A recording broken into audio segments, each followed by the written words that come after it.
try to organize based on the response. But at any rate, I appreciate you inviting me to participate in your society's Solidarity Day. And I, for one, am anxious to hear what some of these fine clinicians, stories that have occurred in their past that's helped them realize the importance of compassion and care in the management of their patients. And as I was looking up a little bit about Solidarity Day, I came to find that this is actually the third annual one, and it first started as a celebration of an act that came out of a horrible situation during the Tucson shooting, that 19 people were shot, including Gabby Gifford, the Arizona congresswoman. 6 people were killed, including a 9-year-old little girl. But the great part of the story, actually, if there was any silver lining, was that this Dr. Freese, who was the trauma surgeon, who was the first one to sort of evaluate and treat Gabby Gifford at the University of Tucson in the ER, later when he had a press conference said that he felt the most important thing he did for her when she first came into the emergency room was that he held her hand and told her she was safe now, and that he would take care of her and do everything that was possible. He said he didn't know if she was conscious or heard it, but just that simple statement really resonated with physicians all over the country, and particularly those who are part of this Gold Humanism Honor Society. And from that came the first annual Solidarity Day. And so this is the third celebration. I guess from what Dr. Shaw has told me, there are 60 schools across the country celebrating today of the 100+ schools where the Gold Society exists. So at any rate, I've invited this group of esteemed clinicians who are not only excellent clinicians, but they're also outstanding and compassionate and caring physicians, to maybe relate some stories that has helped make them who they are. And I'll tell you, I'm going to start, and then I'm going to let Ali go second because he has a meeting he needs to get at. But I'll tell you my story. It's a two-parter, and I'll try to keep it as brief as I can. And I'll start with the second part, which was, I've been a neonatologist here for a number of years, and we take care of 500 or 600 babies a year who come through the NICU. And being in a small community like this, it's not unusual. People stop me on the street or in the mall and say, you're Dr. Wordhammer, you're involved in helping take care of our baby, and really are grateful. And so you hear that periodically. And I was at Kroger last year, and I was going through the cereal aisle, and I see sort of this mother-daughter stalking me a little bit. And so I get to the Fiber One, which was really actually Frosted Flakes, the truth be known. And she comes up to me and she says, you're Dr. Wordhammer, aren't you? And I sort of sticking up my chest a little bit, thinking that here's someone's going to thank me for taking care of their baby. And she said, I'm so-and-so, and I've been mad at you for 21 years. And I said, what? I'm sorry, I can't remember you. Why are you so angry? And she goes on to say, well, this is my daughter. She's 21 now. She was a 4.0 student at Marshall, cheerleader. She was in your neonatal intensive care unit, and she weighed 800 grams and was 26 weeks gestation. And you were the first doctor to come out and talk to me. And you told me that you thought her chances were poor and that it was likely that she might not survive it. And I've been mad at you since that day. And, back in those days, 800 grammars really didn't have much chance. And I probably thought that I was being pretty objective and giving her a clear picture of what to expect. And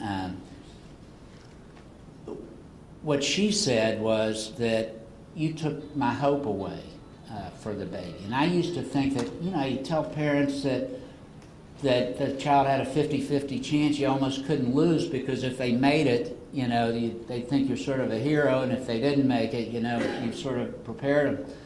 But that isn't the way she was thinking about it. And the reason I connected with what she said, a long time ago, or like when I had gone out to talk to her initially, I didn't understand it. But 15 years ago, my own son, my youngest son, was involved in a motor vehicle accident, a serious one, and he had a bad traumatic brain injury. He was in a coma for a period of time, on a ventilator for 6 weeks, and rehab for another couple months after that. And there were a group of 3 neurosurgeons who were taking care of him initially.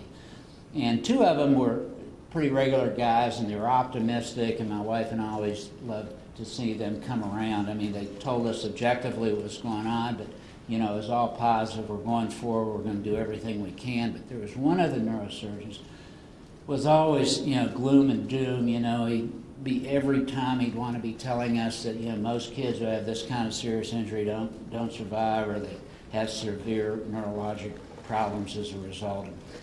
And, we knew that, and we didn't need him, beating it into us all the time. And I felt the same way, I think, that this mother felt, when I first went out and talked to her.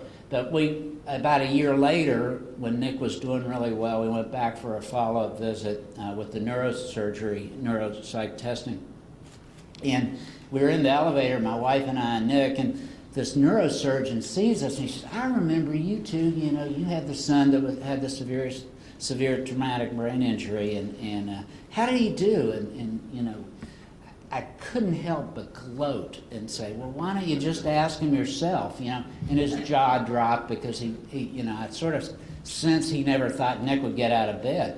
And, I could understand exactly why that lady had been angry with me for that prolonged period of time. And I guess the message I took from that was that never, ever take away a patient's, or unless something's just so terrible that nothing good is ever going to come of it, don't take away their hope. And that's the lesson I learned, that I've tried not to forget going forward.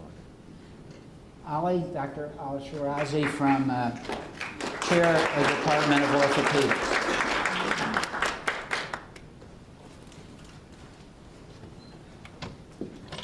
Thank you, Joe. That was a remarkable story. It brought tears to my eyes, and I appreciate you inviting me to this. It's an honor for me to be here.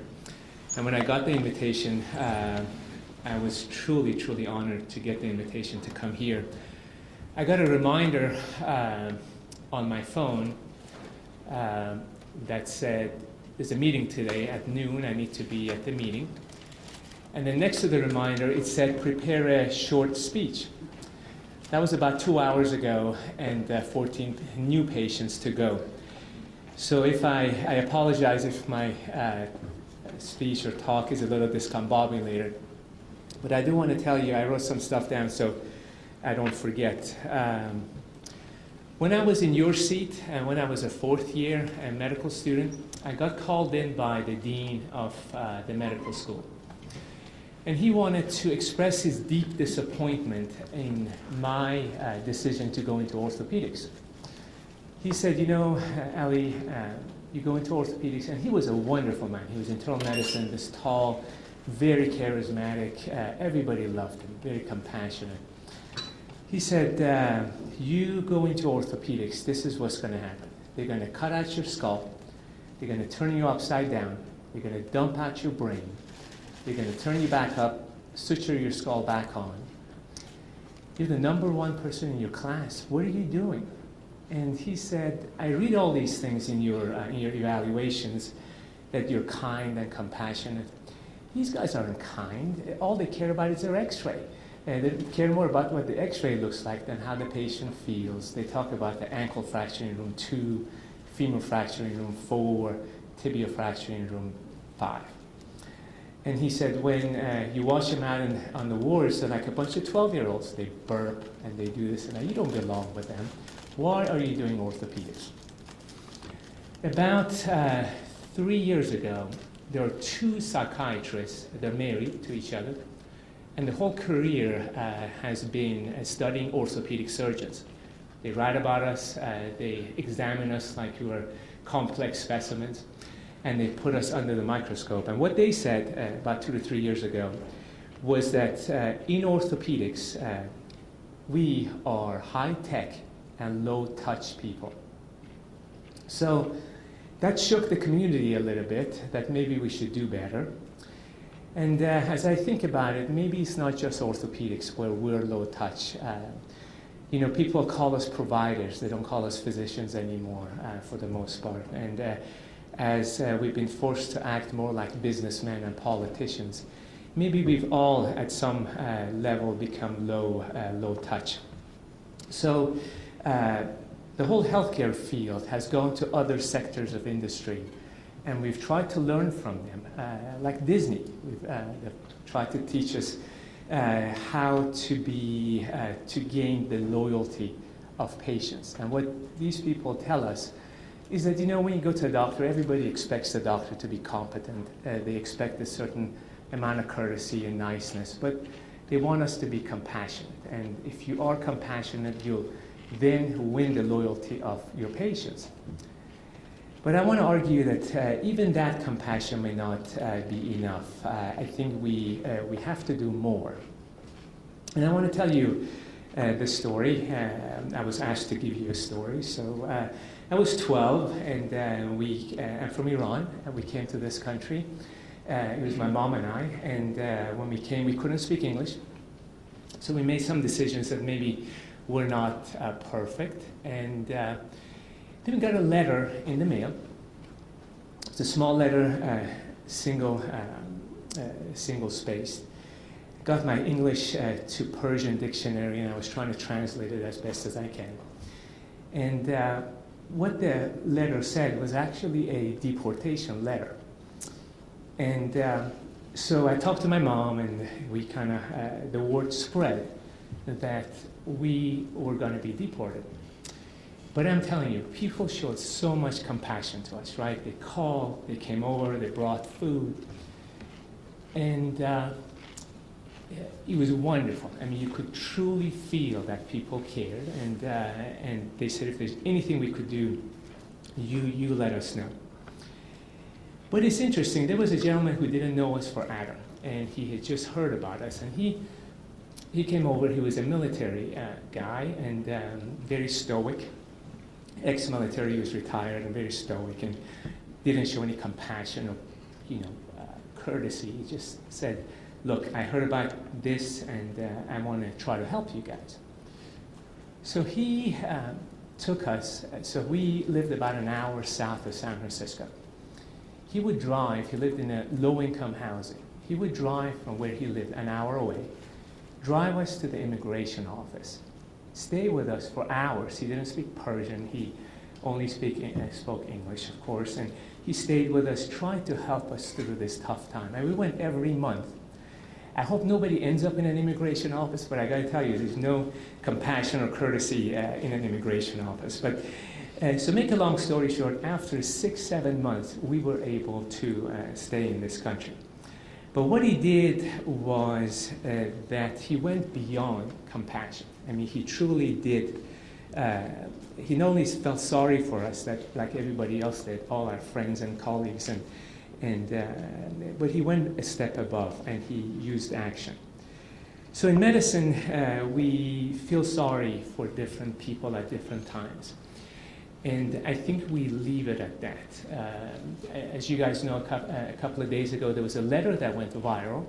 And there was an ER physician that saw a patient who had cancer, and she had touched her heart, and she passed away, and she had written a letter to the husband, and the letter went viral, 2 million hits. And it's because she not only felt the compassion, but she did something about it. So I'm going to close by telling you that maybe other sectors tell us that compassion is enough to win the loyalty of patients. But maybe we need to do more than that. So Buffy is going to kill me for this, but when you see a homeless man who comes to the office and sees you, instead of taking care of him and letting him go home, what we have done is we let him stay in clinic. We close the door, get him breakfast, get him lunch, have him get some rest, turn off the light. In the afternoon when the clinic is done, he can leave. If you see a patient who has trouble to come to see you because they have to take the ambulance, it's hard for them to come to get their cast off, their sutures out, don't just feel sorry for them. Take the cast off and the staple remover and drive to their house and see them. And if you have a patient who can't afford the gas to come and see you, that miss multiple appointments, not because they don't want to come to see you, but because they can't afford it, then go to the ATM machine, get them some money, put it in an envelope and give it to them.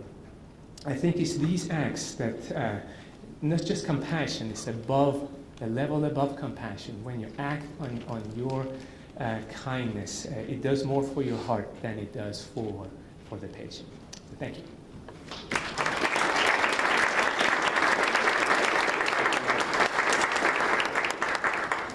And he practices what he preaches too. I know his department has more positive responsive feedback at the hospital than all the rest of the departments combined. Renee, you want to, Dr. DeMonico, director of our neonatal intensive care unit.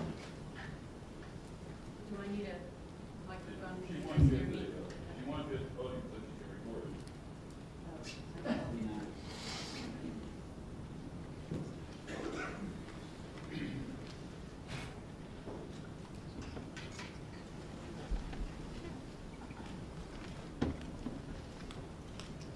it. Okay. My story is going to be about the difficult patient. Patient I just vividly remember. I've been here going on 19 years, and I was probably 2 years out of fellowship. And, you think you know everything about everything, and, you've got all bases covered. We rotated when we covered the NICU, and I came on, and there had been a patient, a 34-weeker. Mom had been preeclamptic, had been on MAG. Her baby was born and didn't have a great respiratory drive when he was first born. Needed to be on the ventilator, which was a little bit atypical, but not unheard of, 17 years ago.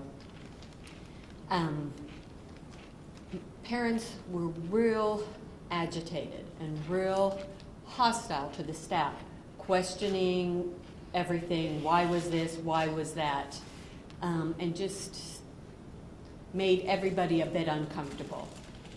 I tried to be nice and explained what I thought was going on, but we really weren't bonding very well with this family. Tried to extubate the baby wouldn't breathe.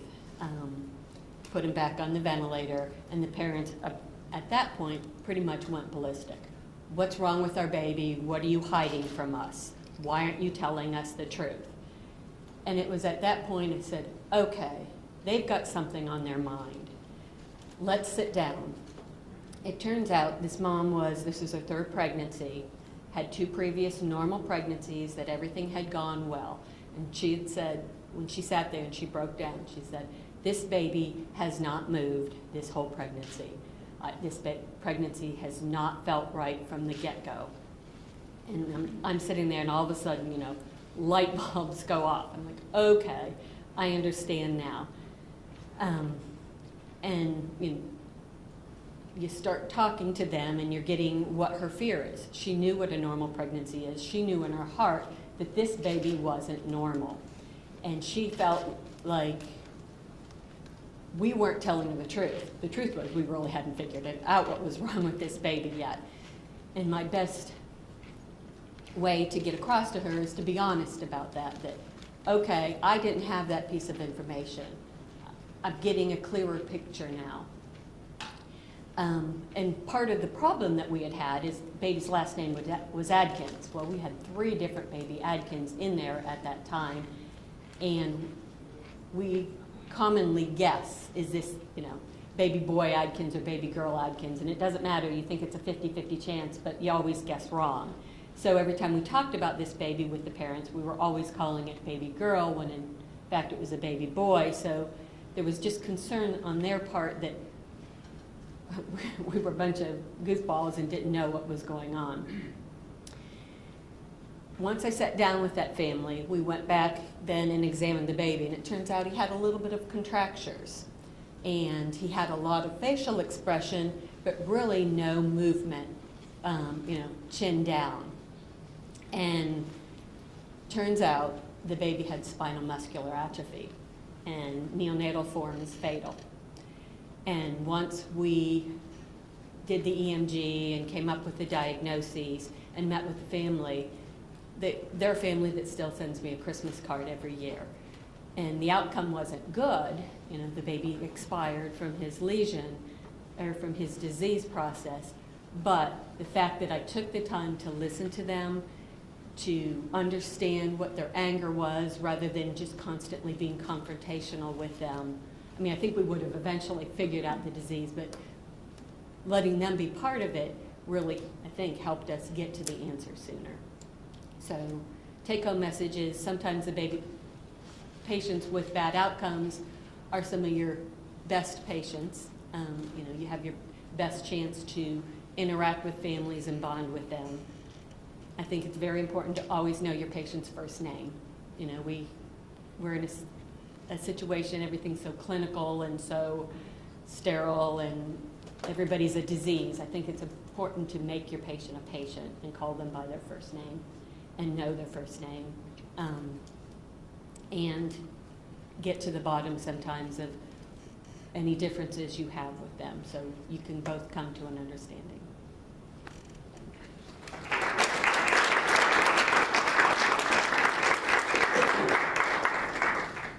Eva, you got a story for us? Eva Patton-Tackett from the Journal of Medicine and Pigs.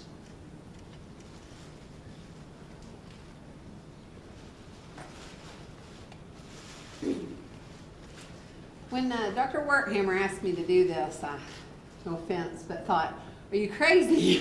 There's so many better people to give stories than myself who've been in practice, and this panel is intimidating. Don't even feel hardly worthy to be sitting up here amongst all these great clinicians who have trained me. And so then I thought, well, what am I going to tell? We have many experiences that shape how we practice from a student on. And certainly, I myself had some experiences. I think everyone probably remembers when I fell with a pot of boiling water. Being a patient wasn't a very pleasurable experience, but I thought, no, I don't want to tell about that either. So I was talking with my husband last night, and I said, I think I'm going to talk about death and dying, because that's the hardest thing that I do. That's the hardest process. That's, the hardest patients that I see at the end of cancer. And I've cried even with my patients before in situations like that. And my husband says, you're not going to tell about the guy with the pancakes? And I said, well, I guess maybe I should then. And so I know I sound kind of crazy right now, but it was my first experience with death and dying. And it's the one I took the hardest, actually. And so I was a third-year student at the University of Kentucky, and we had a gentleman who was admitted from a nursing home for urosepsis, which I guess is a band term, sepsis with urinary tract infection. And he was a ward of the state, so he had no family there whatsoever. And I had taken care of him for several days out of the ICU, and he was progressively getting somewhat better, but still wasn't well. And I spent a lot of time with him because he didn't really have anybody else. And then one morning, after I had seen him for a couple of weeks, I go in to see him, and he is awake, wide awake, knows where he is, knows what's going on. He looks fantastic. I just couldn't believe that this was the same man that I'd spent all of this time with. And he's asking to eat. He says, I'm hungry, I'm hungry, I'm hungry. Can you feed me? I'm hungry. So I said, well, okay. So we get a swallowing evaluation, and it turns out fine. He can swallow, bedside swallow. I, as a student, call his nursing home, and I say, what did this gentleman eat when he was there? And they say, oh, he ate whatever he wanted to. So, he did have some dementia, so I can't say, he always was very cognizant, but certainly that day he looked great. So I say to my senior resident, he passed his swallowing eval. I call the nursing home. He eats what he wants to. Can we order him a tray? And he says, yeah, okay, great, So we order him an order of pancakes. And he eats every single bite. And I go back and see him again, and he says, can I have more pancakes? That's my favorite. Can I have more pancakes? So I say, okay, let's order you some more pancakes. So he did. And he continued to look good through the morning. But unfortunately, by lunchtime, he aspirated. And at that point, we had to call the caregiver, which was, like I said, he was a ward of the state. And he had a bad aspiration. And at that point, he never recovered. And I sat with him the rest of that evening, and they chose not to put him on a ventilator because he had been on the ventilator during his earlier stay with urosepsis, and it was a very, very bad stay, and he was very agitated, and they felt that it was something that he wouldn't have wanted. So they chose not to do that the second time around. And I sat with him that whole evening until he passed away. That was the first time that I'd ever been with a patient when they actually died. And so it was very hard for me. And it was very hard because I felt like I did it to him. So it was the first time that I had ever said, oh gosh, I caused this. I'm the one that ordered his pancakes, which he aspirated. And so I took that really hard, and it took a long time, I think, to get over that. And a lot of great senior residents and a lot of great faculty that said, obviously, it was not your pancakes that killed him. He's a very sick man, and something would have demised his health very soon anyway. He barely survived the first urosepsis. But I took so much away because that's the hardest time to be with a patient, is when they're passing away. And if it's an experience that you all have not had, you have to stay by their bedside at least once through the entire process, not just waiting for it to happen and getting called back. Because it's very hard for family members who go through that. We have lots of family members who choose to take their family home and to watch them pass at home. And so being through that process, watching how their breathing changes, watching how the heart rate drops, watching how their color changes is really important to experience so that you can understand what it's like when it's a family member, not the stranger that I had to experience with it. And I think feeling guilty in medicine is also a very important part of practice, because I think at times we will feel guilty, sometimes maybe because we need to, maybe sometimes because we didn't. And working through that and feeling that and having the support of your colleagues and remembering it's okay to feel those emotions, because that's really how you move past them. If you say as a physician you've never felt guilty, then you're lying, because I'm sure that you have. And so I think that was my first brush with that, and being able to say some things maybe we should, some things we shouldn't. And I will never forget that patient with the pancakes, which my husband says, you never forget that. So that's the one you need to tell. So thank you.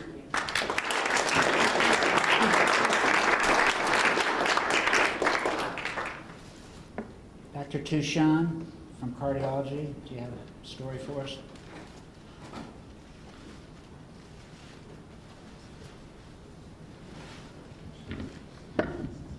As medical students at Marshall, you're blessed with an incredibly fine faculty. The faculty, we will teach you how to put the right answers on your exams and your board exams. But it's your patients who will teach you to be a physician. Love your patients, listen to your patients, listen to their family. They are the ones who will teach you how to be a real physician. Story for you. Many years ago, I was cross-covering with an internist who did pulmonary medicine. He had a patient on the respirator who was obviously dying, and he was leaving town for the weekend and leaving me responsible. Now, I've been doing it for a long time, but I'm never comfortable going to a strange family and saying, hey, your mother just died. I need to get acquainted with them and know who they are, know who the patient is who's on the respirator that I'm responsible for. So Friday afternoon, I call the family in and I say, Dr. Murray has left town. He's left me responsible for your mother. And your mother is not doing well. I like to give people a warning and let them get ready in their head for the bad news that's coming. So I visit with these people and get acquainted with them. And they say, you know, ever since Mom and Dad went down to Mexico and brought those parrots up here, they've had a lot of trouble with their breathing. Wow. Didn't have time to do tests.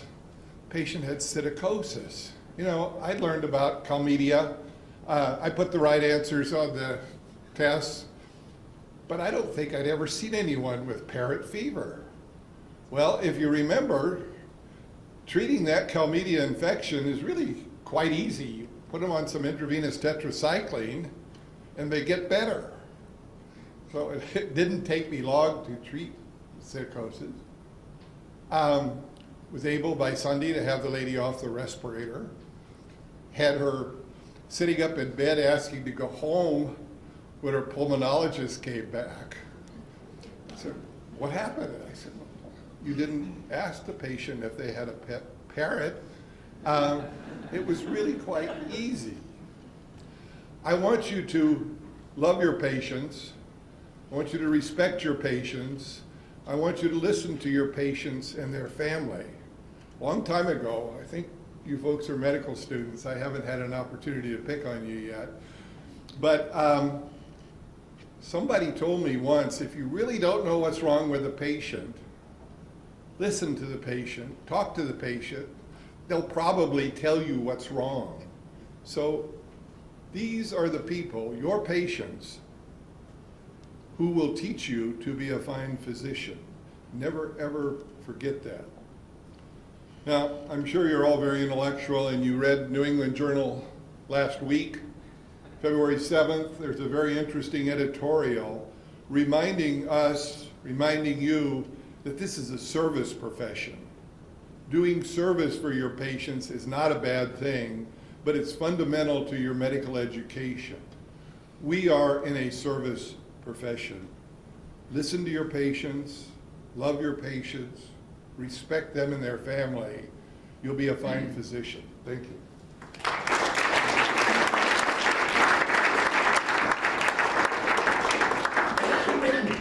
Paulette Moynihan, Director of Residency Programs, Graduate Medical Education, Senior Associate Dean of Graduate Medical Education. Where are the medical students? Hold up your hands. It's pretty good. Okay. These stories are for you, and I only have a couple. One story will seem fairly trivial, but I want to drive home a point. I saw a patient started seeing a patient about 10 years ago that I still see. And he had severe peripheral vascular disease. And at our last visit, which was right before Christmas, he said, "Did I ever tell you why I wanted to come and see you? Did I ever tell you why I chose you?" Because he worked at St. Mary's, okay? And we all saw him like every day because he was in the janitorial service. And he said, "Did I ever tell you why I came to see you?" And I said, "No, tell me." He said, "Because every time I was mopping the floor, you said, 'Excuse me,' and you never stepped on my clean floor." Okay? So, trivial story, but the message is, you are never better than or above any patient that you're seeing. Okay? Your behavior matters. Your behavior matters every day. Your demeanor matters, and how you treat people matters. So that's first story. Second story, I'm glad Dr. Tuchon stayed because the second story relates to him. First time ever on call as a cardiology fellow. Okay? First call is about a patient who was already expired. Nursing supervisor calls me and says, hey, you need to go to the morgue and take out a pacemaker. I say, excuse me? They said, you need to go to the morgue and take out, do you remember this? Do you remember this? And I said, I am not going to the morgue and taking out a pacemaker. What are you talking about? So, patient had expired earlier, had some, nobody had really talked to the family. Nobody had explained anything to the family. Family had very strong religious preferences to have any prosthetic devices removed prior to burial. Okay? Very important to the family. No one had addressed it. Nobody had talked to him. Funeral home was waiting, etc. So I called Dr. Tucson and told him the situation. And I said, what do I do? He said, you go to the morgue and you take out the pacemaker. What's the question? I said, well, thank you very much, but if it is that important to a family, then you carry through and you get it out. So my second message for the students is you have to respect what the family is telling you and what the family's wishes are. It is critical. My third story, which is really quick, is one of my favorite patients in the whole world, and really, again, builds on what Dr. Tucson said. We had this lovely lady who came in who was from West Hamlin, again, still see her, who came in complaining of her rheumatism. And some very, very astute primary care doc got an EKG, and in association with her rheumatism of her, actually it was her right elbow, in association with her rheumatism of her right elbow, she was having a pretty big MI. So we took her to the lab and we got the artery open, and I'm sitting there talking to the woman afterwards, and she says, well, my rheumatism's better. So I spent the next hour and a half explaining to this wonderful lady coronary anatomy and angina and chest pain and yada, yada, yada, yada, yada. And at the end of the hour and a half, it was, honest to God, it was an hour and a half. And she said, I don't care about any of that. My rheumatism's better. And I said, okay. Okay. Will you do me one favor? She said, yes. I said, if your rheumatism flares back up, will you call us? And she did indeed agree. So the other message is, it is key that you listen. You can't get it all. This is my final message. You can't get it all from the screen. Okay? You cannot get it all from the screen. At some point, you have to look away from the EHR and you got to look at the person in front of you and you need to listen. Thanks, guys.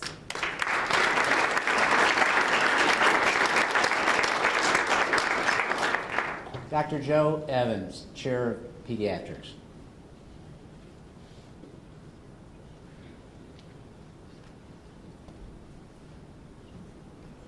I thought my mother was your favorite patient. I'm sorry.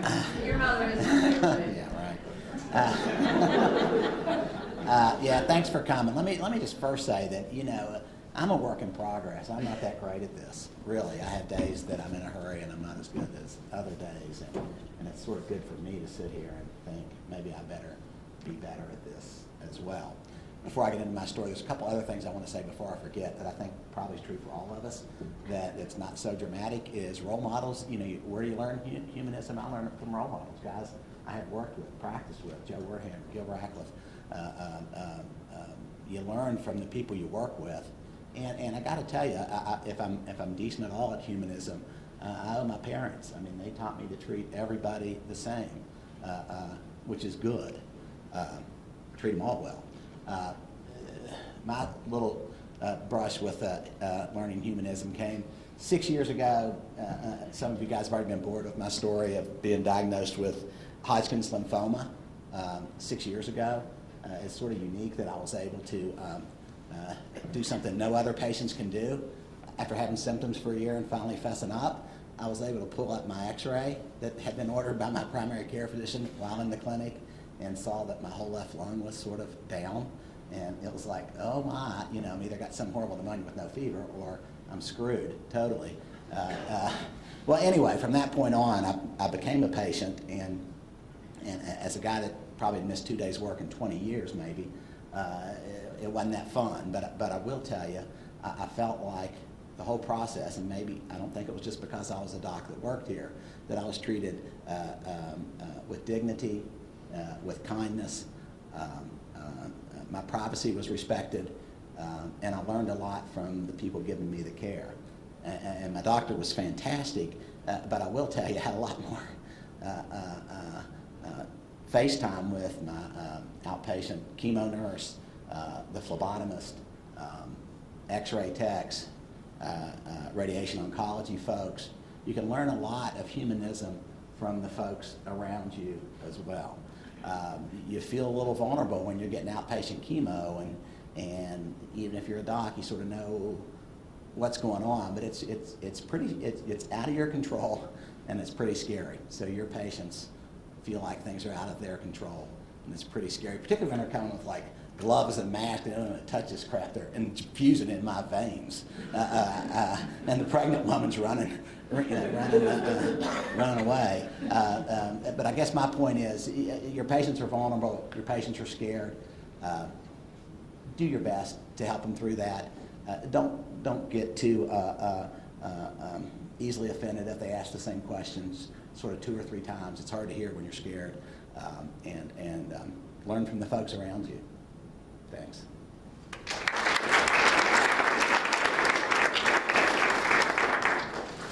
Dr. Wade Douglas from the Department of Surgery.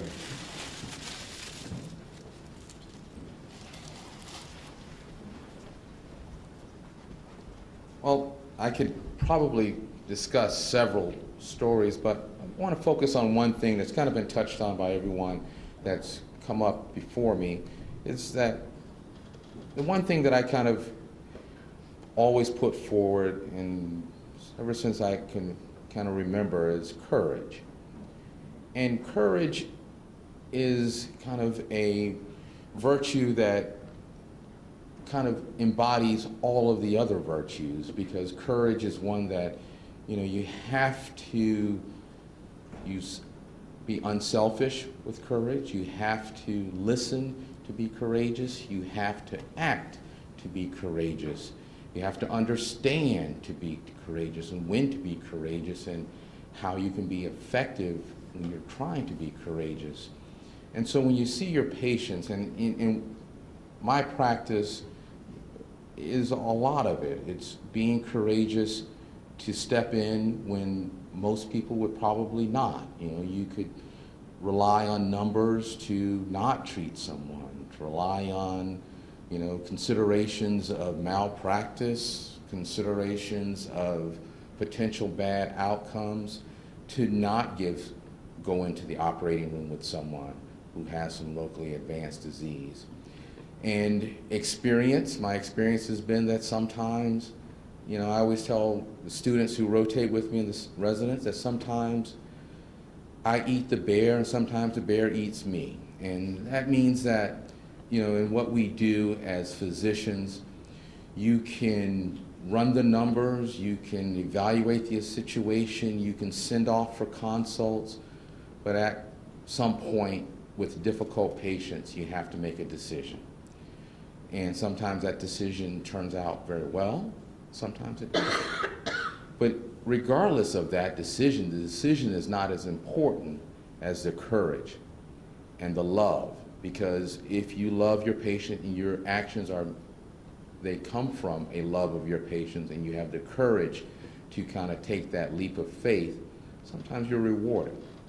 Occasionally you're punished, but most of the times you're rewarded in that decision.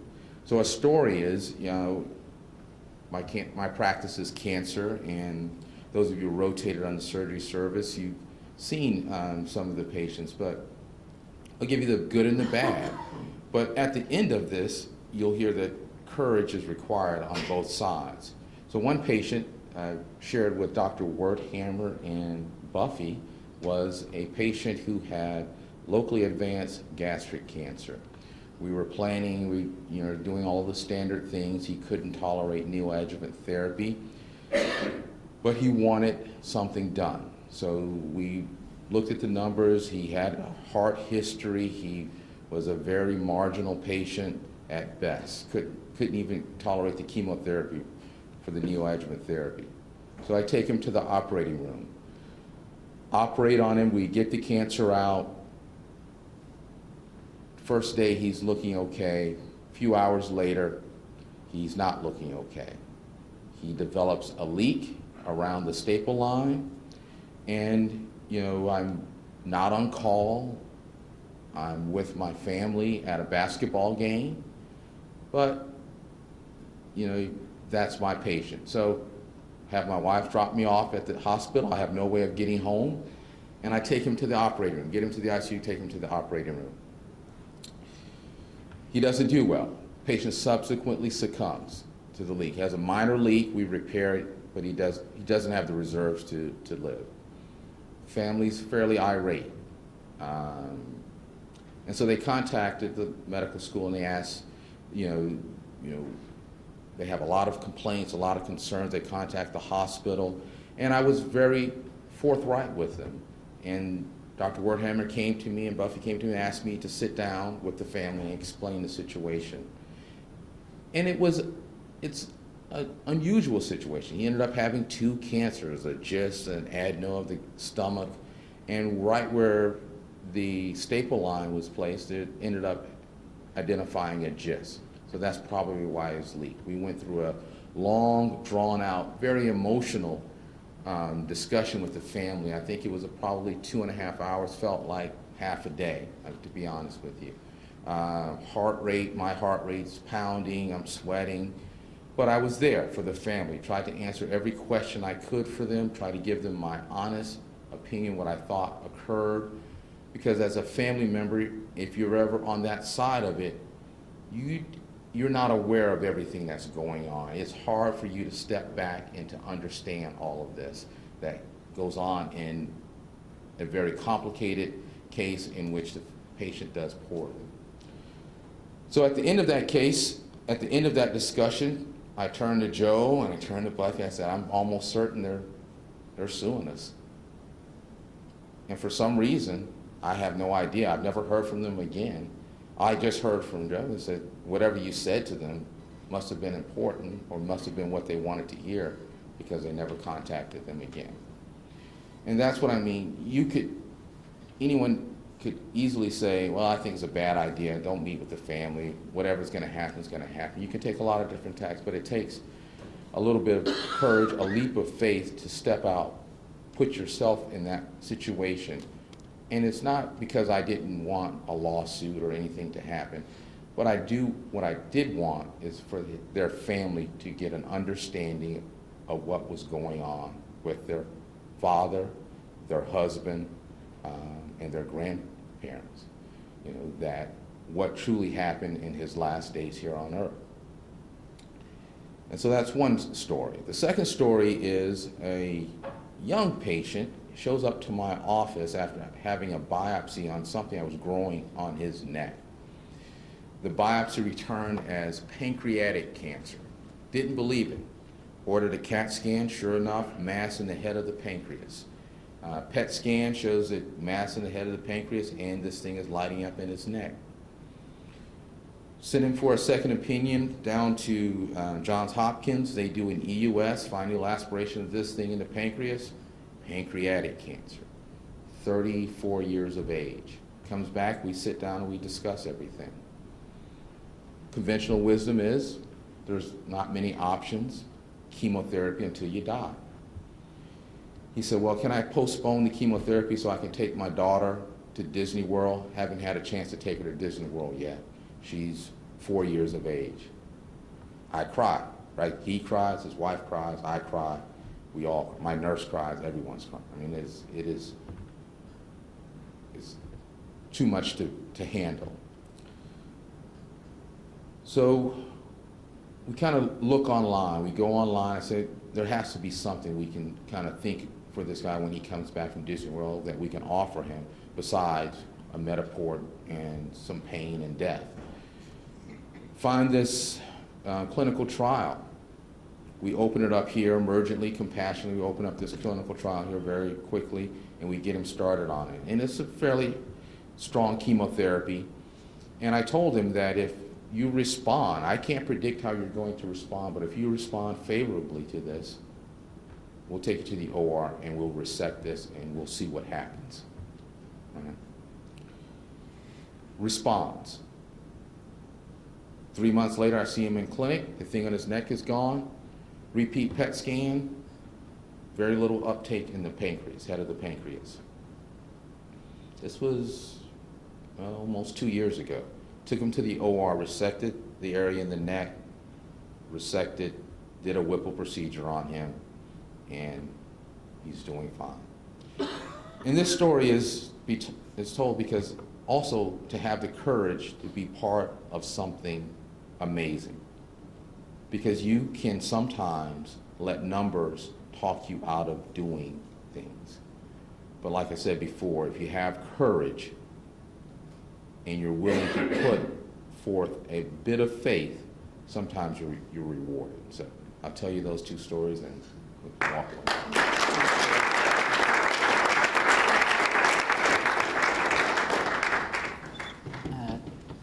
We're getting late in the hour. I'd like to hear from the dean if he has a moment. We'll get Kathy after you. Oh, and Dr. Helen Donnie. More important than they get them. Okay. Kathy, would you like to go first?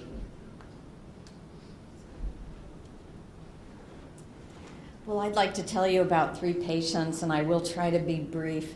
The first one was very early in my career. A gentleman came in, ruddy cheeks, bloated. He just felt lousy. And on exam, he had a pretty impressive heart murmur and a split S2, and I knew something was terribly wrong. We did an echo.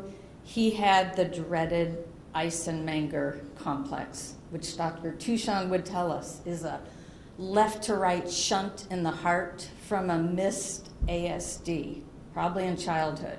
Translation, don't miss an ASD. But anyway, this was back in the 80s. We didn't have much to offer this patient. We didn't do a lot of heart transplants back in the 80s, which is what cardiology told him he needed to do. His answer to me was, but doctor, that would leave my wife destitute. I can't do that to her. After his passing, I learned from his wife that he spent the last few months of his life teaching her their finances, their insurance, even how to repair small mechanical equipment around the house. His bucket list was literally to prepare her to go on without him. Another patient of mine was in the prime of her life, remarried to a great guy, retired. They loved to travel. They'd go clubbing, they'd go dancing. But one night, her husband fell on the stairs and broke his neck. Their life changed instantly. Although he went through the halo and lengthy rehab, he remained terribly debilitated from then on. She never complained. She gracefully moved into the role of caretaker, and when her family would query, how can she do this? Her answer was always, this is what you do when you love somebody. I have another true angel, an elderly woman whose life has actually been pretty good to her. She winters in a luxury condo down in Florida. A friend of mine from the Southwest was in that same luxury Florida town last November giving a talk, and she got the worst headache she'd ever had in her life. She later told me she felt like she'd been kicked in the head by a horse. To make a long story short, she had a leaking aneurysm. She was rushed to emergent neurosurgery, and the surgeons then told her she needed to stay in Florida for a month to rehabilitate. Her husband called me frantic because he was very worried about finding affordable housing in this very luxury retirement community. At which point, I thought I'd query my patient for advice. And when I asked her, she instantly, on the spot, offered her beautiful condo to my friend, a total stranger to her, for that month. So the point I wanted to make today is that, and for those of you who have worked with me, and many of you have, I'm always telling my students that it's really our patients whom we learn from. I think all of us pretty much consider ourselves good people, and I've been on the admissions committee many years, and I know good people apply to med school, and I love working with my medical students, but I think we also have to remember that our patients are good people too. And my faith in the human spirit is redeemed day in and day out by the people I have the honor to take care of. Thank you.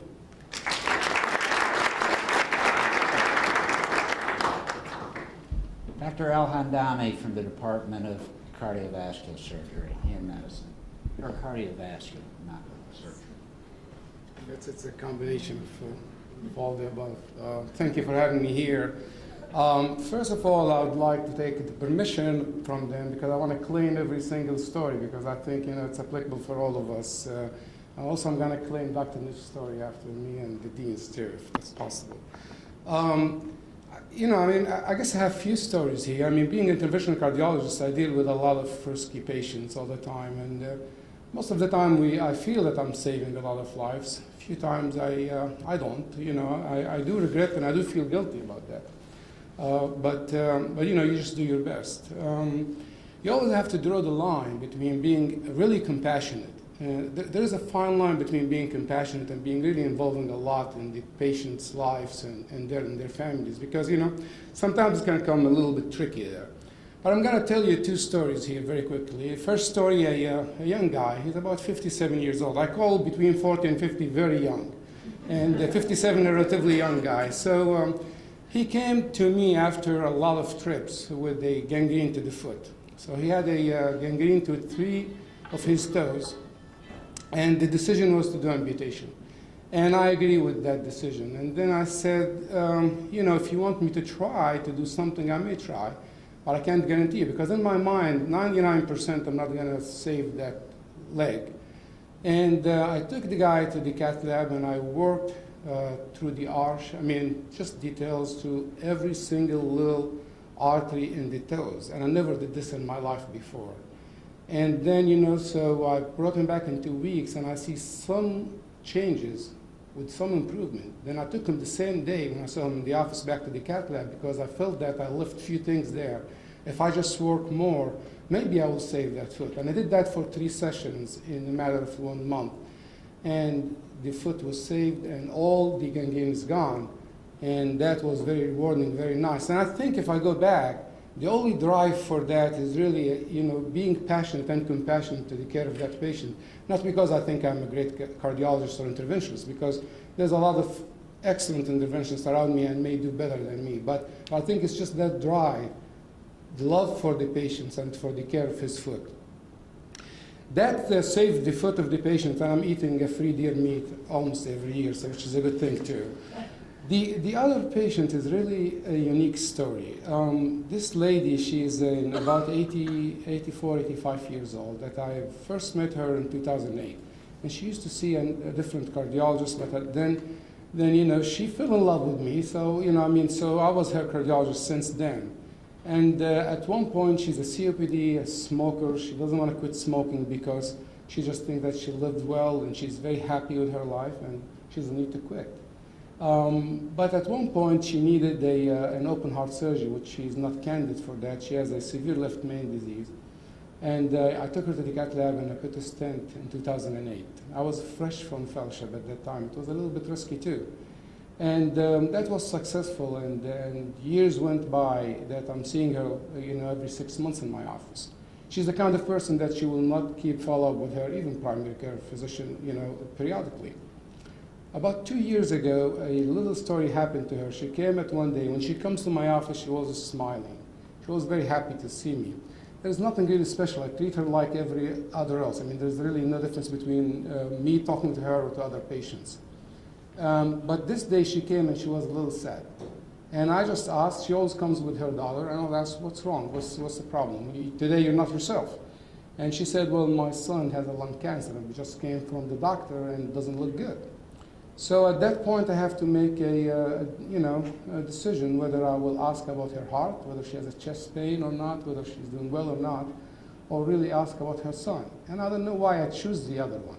So I just ignored, her medical problems, and I just said, so what kind of cancer? It's a lung cancer. Where is it? Is it going anywhere? So I was really interested in her son's health. Just I felt that she's very, very, stressed about her son. I don't think that she cares about her heart at that point. And I just took that lead. I just said, I'm not going to worry about her heart. And I did, and I shared with her. And my follow-up visit's about 7 to 10 minutes the most. I mean, I probably spent about 10, 15 minutes just talking about her son and his lung cancer. And then I start feeling that she's more relaxed, and she's a little bit different than when she came in. At that time, I told her, so how about your heart? And then she smiled. I said, I guess it's time to talk about my heart. And anyway, so about maybe 3 minutes, I examined her, and she left, and I think she was happy. This is not the end of the story. So this lady, I'm still seeing her, and then about 4 weeks ago, she was admitted to St. Mary's Hospital with a GI bleed. So one of the gastroenterologists from HIMG saw her over there, and he told her, ma'am, you need to have an endoscopy because you're actively bleeding. So she turned to him, and with her family, doctor, you need to talk to Dr. El-Hamdani if you want to do endoscopy. I'm not going to do it. So this is really late in the evening. And, well, how can is he around? Well, he's not around. Who knows? Maybe he's even out of town. So she made it so clear that nobody will touch me. Whether I'm going to die or not, I'll list that person. And that's the first time that this encounter happened. So anyway, so I'm in town. So they called me. They said, this is what's happening. So I drove myself to the hospital, and I went over there and thought, Mrs. So-and-so, this has to happen. You need to have this done. And thankfully it was done, and she has actually a bleeding AVM where they have to cauterize on spot. She was readmitted again. Before that, I'm sorry for this, before that, just like 2 weeks before that admission, she came to the office. And then out of the blue, she said, can I take a picture with you? So the daughter's there, she had an iPhone, and I said, yeah, why not? We'll give you a picture. So she took a picture. I never asked why. Then, she saw me after this GI bleed in the office, and then they brought me the picture with them. And then I took the picture. Oh, thank you. I put it in my pocket here, and then she said, so the doctor said, did you ever ask yourself why we're having a picture? And I really don't know. I said, no, I don't know. What's going on? So, I'm always like smiling. So what's going on? Is there something else? I said, well, my mom already, my mom already designed her viewing, and she decided that your picture has to be in that viewing. And that really hit me hard. And I still remember that day. So I said, okay, thank you. This is really very touchy, very nice. Thank you very much. So I left the room, and she left. And then she was admitted again just 2 weeks ago to St. Mary's. And again, they asked for me. She wasn't cardiac or anything. And I was part of the family wants to decide whether to do anything or just, palliative care. And I will say with honor, they put that on me to decide for their mom. And she was there, and she was, very competent. And she talked to me like, I want you to decide what's the best for me. Of course, I dealt with that with a professional way. And she passed away just a few days after that.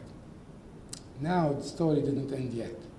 So now my nurse is a neighbor to the family, and she came to the office and she told me, let me tell you something, I don't know if you like or not. And I said, what? She said, well, your picture is in the cascade with her. She requested that your picture will be with her. And I said, wow, this really has to be really very important to her. So the message is really, I'm just going back. I even talked to my wife about all this. I never treated this lady different from anybody else, but I guess sometimes you don't know what kind of impact you would have. You may say a little word here or a little word there, And people can really perceive that differently. They don't have to tell you how they perceive it. But I guess because she was dying, or she knew that she is dying, she wanted to make an impression, and she wanted to make a statement in her way. And I thought that this is really a very nice story that I will never forget. Thank you.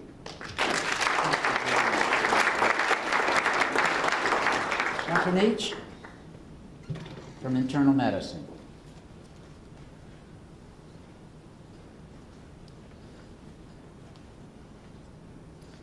Well, I am a fan of aphorisms, short little sayings that just go right into your intrinsic memory and stay right there until you need them to help understand human behavior and human nature. And I want to share two of them with you briefly. And the first is, all behavior is communication. The patient story that goes with that is that elderly gentleman admitted to a nursing home with dementia. He is basically doing okay. He's up and around, he's walking and so forth. But shortly after he's admitted, they noticed that they have a potted plant kind of like this in the lobby. 4 or 5 times every day, this little old man pees in the potted plant. And that's not cool, because guests and visitors come into the lobby and they see this happening. So they try everything. They try the behavioral maneuvers. They talk to him, lead him back to his room, take him for scheduled voiding and all that kind of stuff. And finally they have to ask for medication. So they get him on medication, and the medications for these behaviors are not particularly successful and have a lot of side effects.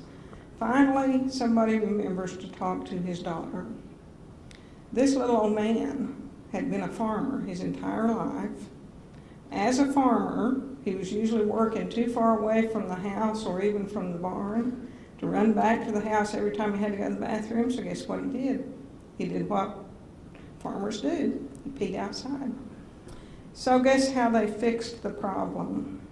They took the potted plant out of the lobby, and it didn't happen anymore. So the gentleman, had they only paid some attention to his history and him as a person, they could have saved him some medication, a lot of behavioral interventions, a lot of different things. So his behavior was simply communication. This is who I am. This is what I've already done. So please always remember that your patient's behavior is really just an attempt at communicating with you about something. And my second story, some of you know that I'm a big bluegrass music fan, and my second aphorism is a lyric to a song, a bluegrass CD that we have, one of umpteen bluegrass CDs that we have.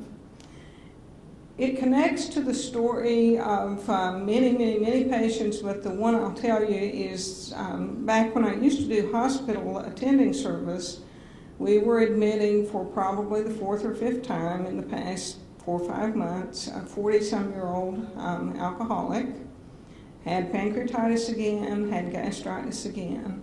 And we sit in the room hearing the stories about the patients before we see the patients, and it's the same old thing. And we start rolling their eyes a little bit, and they're able to tell me that this man was a high school dropout. He lived way back in the far reaches of one of our counties, and since I'm from Wayne County, I won't choose that one.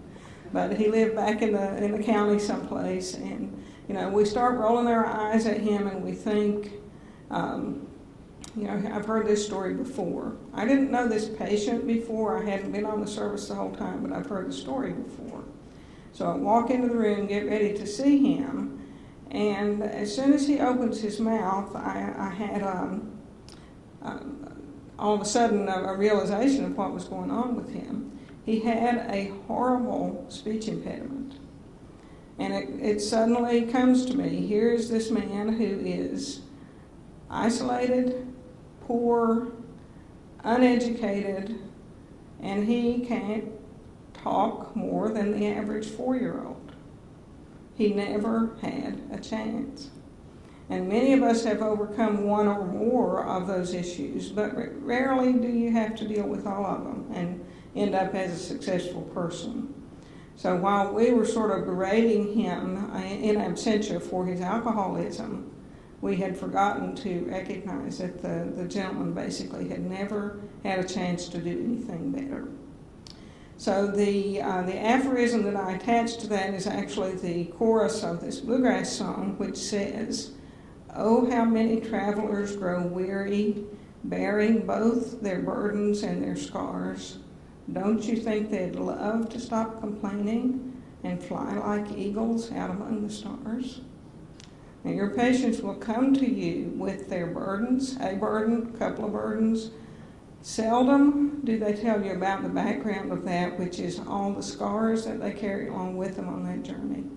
And it's our job to recognize that our patients do come with scars, and if we don't take that into account, we're never going to take proper care of our patients. Thank you.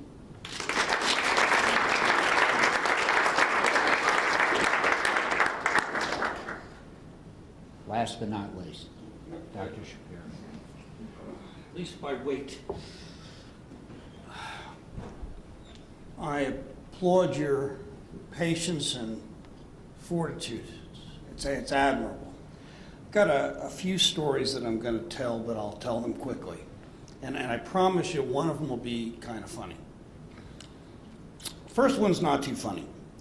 First one was related to my mom's fatal illness about 16 years ago. She'd been seen and taken care of by a physician for probably 35 years. And when she was hospitalized with an intestinal infarct and basically had a kind of waxing, waning course that was ultimately fatal after about a week and a half, his partners came to see her in the hospital because he wasn't on the inpatient rotation for that group.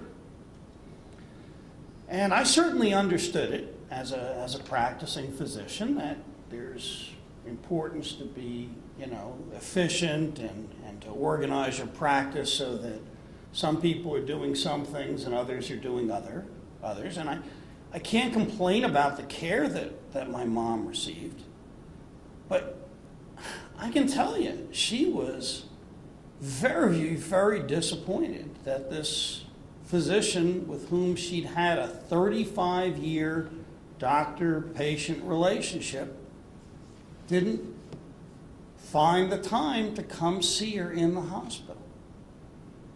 So the takeaway is our relationships with our patients may be much closer than we think of them. This came across with a number of the stories that you heard today. Actually, Dr. El-Hamdadi's story has me in tears, I have to admit.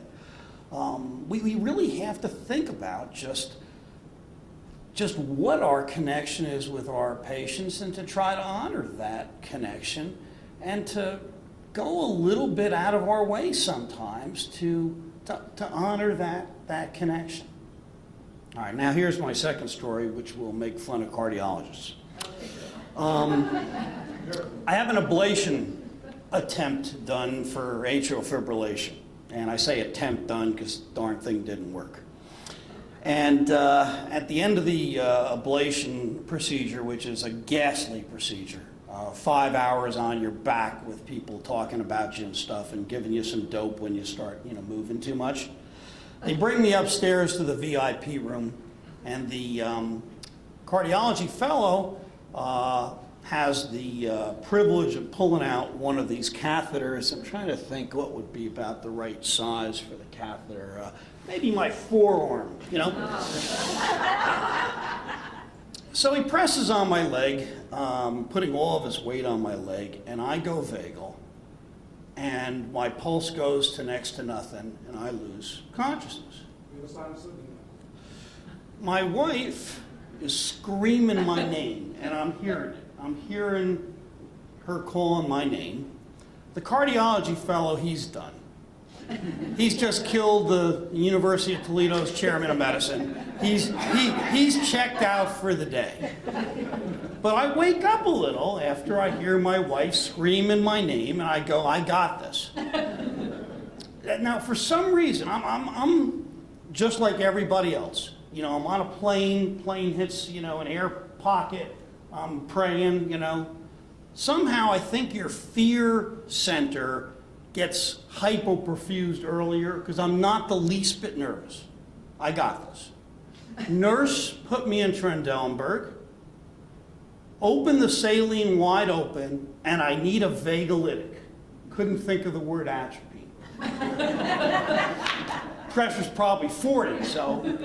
Just then my partner walks in the room, hears what I've said, and says, give Dr. Shapiro a 0.5 milligram of atropine, and I come right out of it. So I tell this story to illustrate that even a hypotensive nephrologist is smarter than a cardiologist.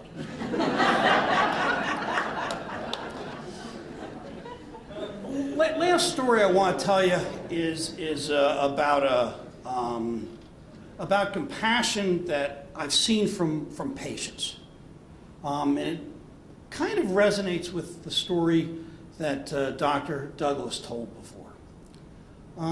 We admitted a patient for some modulation of his immunosuppression. I was practicing transplant nephrology for a good part of my career. And somehow we had a miscommunication between me and our intern, and the patient was discharged on one less immunosuppressive medicine than he needed. I get a call a couple of weeks later from my partner, the same guy who gave me the atropine, so I should have been nicer probably, telling me, what the heck did you do to Mr. X? I said, what do you mean? He says, well, you stopped his cyclosporin and he's having a rejection episode. I said, oh my God, I didn't know I stopped his cyclosporin. I go pull the record. There it is, clear as a bell. I've signed the dictation. Cyclosporin was taken off the medicine. Instead of adding an immunosuppressant, we substituted mycophenolate for cyclosporin. I pick up the phone and I call the patient and I say, I'm sorry. I am so sorry. There's been a mistake made. It's all my fault. And that's why you're having a rejection episode.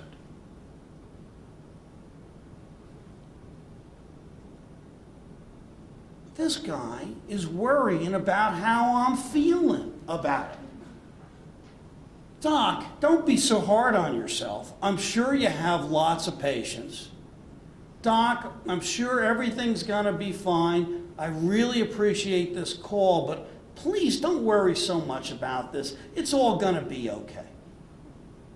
Now I can say in my close to 40 years of practice, I've never been sued. And it's not because I've never made a mistake. This is just one of the mistakes that I can remember. In fact, it's one of the mistakes that I can remember that I'm willing to tell you about. But if you're honest with your patients and you connect with them, I think you'll be gratified and amazed at how much they connect with you. So thank you for your attention.